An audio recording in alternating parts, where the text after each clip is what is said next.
তাই রাখে হরি, মারে কে। যদি হরি আপনাকে রাখে, আপনাকে কেউ আপনাকে কিছু করতে পারবে না।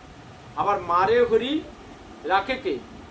ডাক্তার রাখে। এখন বলে সবাই যে মারে হরি, রাখে ডাক্তার। কারণ ডাক্তারকে আমরা ভগবানের জায়গায় বসিয়ে দিই না, ডাক্তার ভগবান নয়। ভগবান শ্রীকৃষ্ণ ডাক্তারদের কেন তৈরি করেন? মানুষকে সেবা করার জন্য। আজকে দেখেন, মুদি দোকান বলুন, সেলুন বলুন, বা অন্যান্য যে বিজনেস আছে, প্রত্যেকটা মানুষকে, প্রত্যেকটা মানুষের প্রয়োজন। আজকে ধরুন আমি ধর্ম প্রচার করি, আপনারা চেষ্টা করেছেন বা প্রয়োজন মনে করেছেন, তাই আমি এসছি। তার মানে আমি এই নয় যে আমাকে বেশাসনে বসিয়ে দিলেন, হ্যাঁ আমি প্রভু থেকে মহাপ্রভু হয়ে গেলাম, আমি ভগবান হয়ে গেলাম। এটা যদি আপনি ভাবেন, আপনার অপরাধ হবে।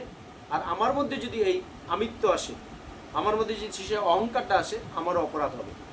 আপনারা আমাকে প্রয়োজনে এনেছেন, তাই আমি মহাপ্রভু হইনি, ভগবানও হয়ে যাইনি। আমি সাধারণ মানুষ, আপনারাও সাধারণ মানুষ। আপনারও প্রয়োজনে এই ভগবত ধামে এসছেন। তাই আমাদের শরীর খারাপ হলে আমরা প্রয়োজনে ডাক্তারের কাছে যাই।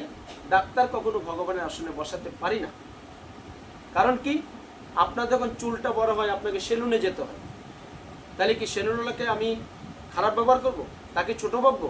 তাকেও তো আমার প্রয়োজন আছে। একজন রিক্সাওয়ালা, টোটোওয়ালা, তাকেও তো আমার জীবনের প্রয়োজন আছে।